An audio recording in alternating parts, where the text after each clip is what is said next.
हाल देखो दोस्तों, क्या हो गया इजराइल के अंदर। अल्लाह ताला इजराइल के ऊपर। Sejak konflik dimulai oleh Amerika Serikat dan Israel dengan tujuan menggulingkan rezim Iran, pernyataan Presiden Amerika Serikat Donald Trump justru dipenuhi hal-hal yang diragukan kebenarannya. Ucapannya berubah-ubah. Ia pernah menegaskan bahwa perang ini akan berlangsung singkat, bahkan sempat mengklaim Teheran dan Washington sudah bertemu di meja perundingan, padahal kondisi nyata di lapangan berkata sebaliknya. They're begging to make a deal. Nobody's a match for the United States, but they're not a match for the United States. It's small potato. Belakangan, Trump kembali menyampaikan klaim serupa ke global publik, menyebut bahwa gencatan senjata akan segera tercapai. Namun, Iran langsung menepis pernyataan itu. Alih-alih mendekati perdamaian, Iran justru bersiap menghadapi konfrontasi langsung dengan pasukan Amerika Serikat dan Israel. Situasi ini mulai memunculkan tanda tanya. Apakah kendali konflik ini mulai terlepas dari tangan Amerika Serikat dan Israel? Mengingat, pada kenyataannya, Iran memang bukan lawan yang mudah untuk dijatuhkan.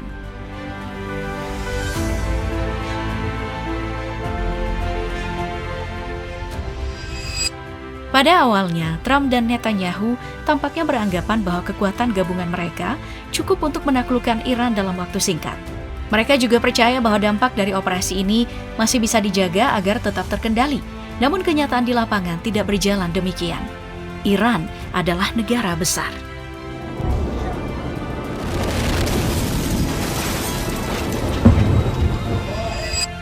Bahkan Iran secara terbuka menyatakan kesiapan untuk menghadapi perang jangka panjang, sementara di sisi lain Amerika Serikat dan Israel mulai menunjukkan kekhawatiran terhadap arah konflik ini.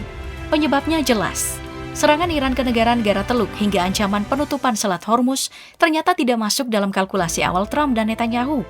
Kini, Amerika Serikat dan Israel mulai memahami bahwa Iran tidak selemah yang selama ini terlihat.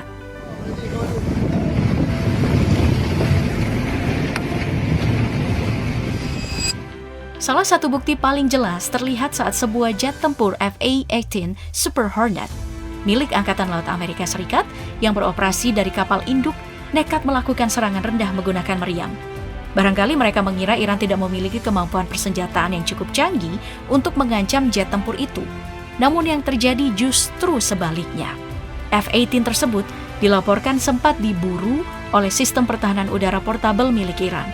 Walau akhirnya berhasil lolos, insiden ini tetap menjadi sinyal kuat bagi Amerika Serikat dan Israel bahwa melancarkan serangan secara gegabah di wilayah Iran bukanlah langkah yang aman.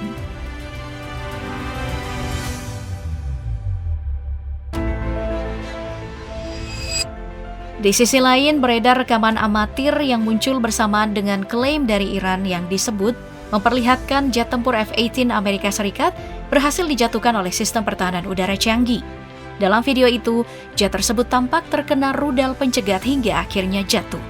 Namun, CENTCOM membantah klaim sekaligus rekaman itu. Mereka menegaskan bahwa tidak ada satupun F/A-18 yang ditembak jatuh.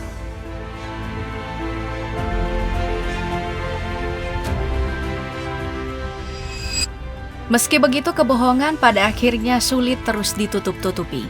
Rekaman inilah yang kemudian disebut memperlihatkan betapa ganasnya serangan rudal balistik Iran ke sejumlah kota di Israel. Ironisnya, kota-kota itu dilaporkan menjadi lokasi persembunyian sekitar 10.000 tentara Israel.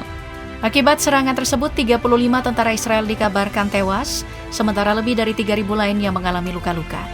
Namun demikian, Israel disebut berusaha menutupi fakta ini agar dunia tidak melihat besarnya kekalahan yang mereka alami.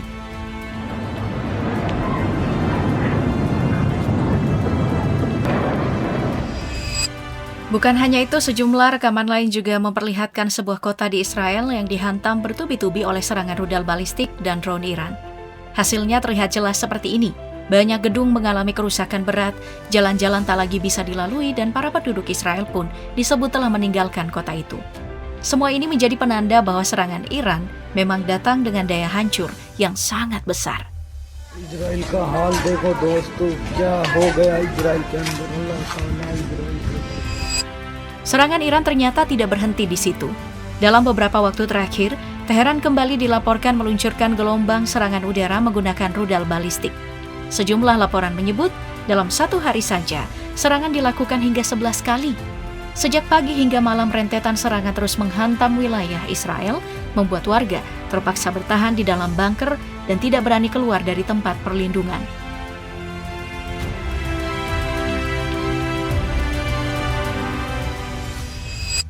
Sebagian orang mungkin mengira Iran hanya menyasar kota-kota kecil di Israel, namun kenyataannya berbeda. Tel Aviv yang dikenal sebagai pusat utama negara tersebut juga ikut menjadi target. Dalam rekaman ini terlihat kebakaran besar yang terjadi setelah serangan udara Iran menghantam kota tersebut. Situasi pun langsung berubah kacau. Bahkan petugas pemadam kebakaran pun kewalahan menghadapi api yang terus membesar.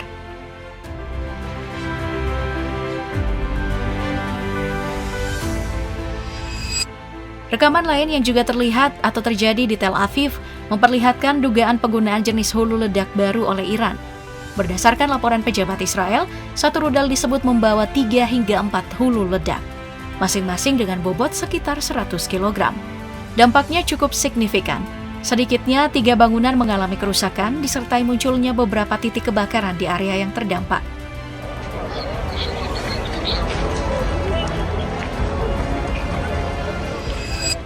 Serangan itu juga meninggalkan kehancuran di berbagai titik.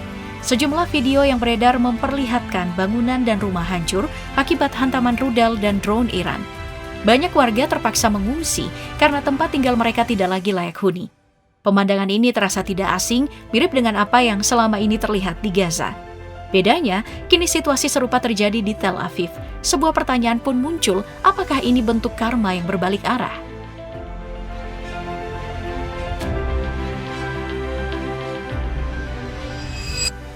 Berpindah ke Haifa, kota ini juga tidak luput dari sasaran.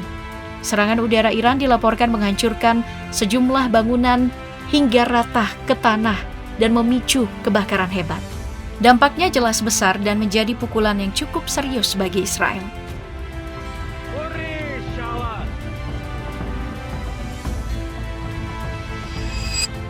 Target serangan tidak berhenti di satu titik.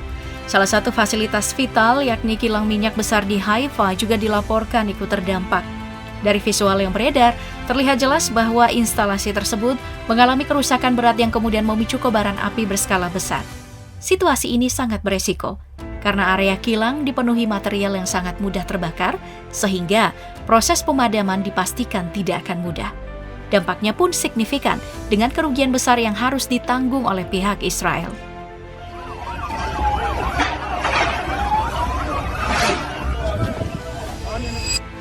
Selain sektor perminyakan, infrastruktur kelistrikan juga menjadi sasaran.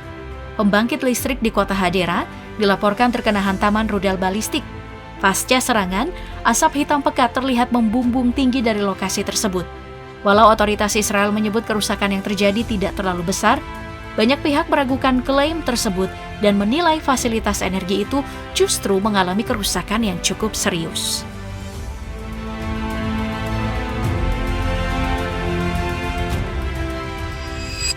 Dalam perkembangan terbaru, wilayah Kfar Qasim turut masuk dalam daftar target.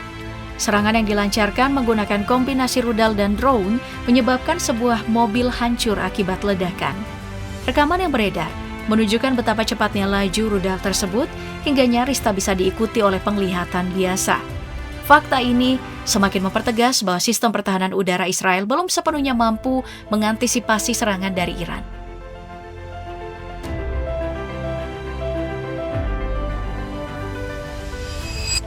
Kondisi pun semakin memanas karena Iran tidak bergerak sendirian. Dari arah Lebanon, Hezbollah turut ambil bagian, menciptakan tekanan besar di wilayah utara Israel. Dalam salah satu video tampak sebuah tank Israel yang diyakini sebagai Merkava mengalami kerusakan parah setelah terkena rudal anti-tank. Tak hanya itu, sejumlah titik di area tersebut juga dilaporkan terbakar, menghasilkan kepulan asap tebal yang terlihat jelas di udara.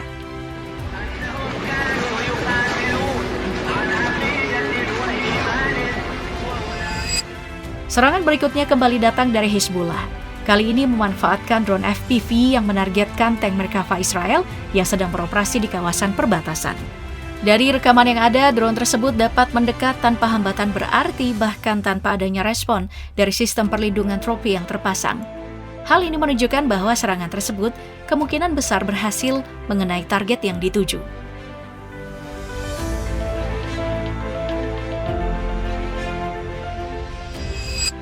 Aksi Hizbullah ternyata tidak terbatas pada pertempuran di garis perbatasan saja.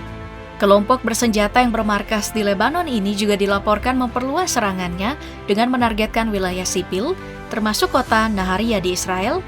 Dalam serangan roket terbaru, sistem pertahanan udara Israel disebut gagal melakukan intersepsi secara efektif. Akibatnya, sejumlah bangunan mengalami kerusakan parah hingga memicu kebakaran besar.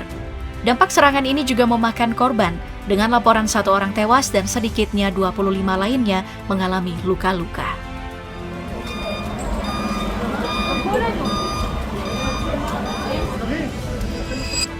Intensitas serangan Hizbullah pun terus meningkat dari waktu ke waktu, terutama di kawasan Israel bagian utara. Dalam rentang hanya 24 jam, kelompok ini dilaporkan telah menjalankan hingga 87 operasi militer, di mana situasi ini membuat wilayah tersebut berada dalam tekanan konstan, tanpa jeda yang benar-benar aman. Dari rekaman yang beredar, beberapa serangan bahkan terlihat berhasil menghantam posisi militer Israel yang berada di dekat perbatasan.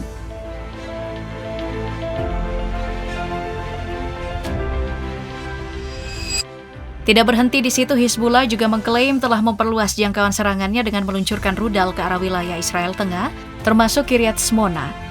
Dengan persenjataan yang mereka gunakan, Hizbullah menyebut targetnya mencakup markas utama pasukan pertahanan Israel di Kiryat Tel Aviv. Selain itu, serangan roket tambahan juga dilaporkan menghantam komunitas di perbatasan utara pada malam hari, termasuk wilayah Safed dan dataran tinggi Golan.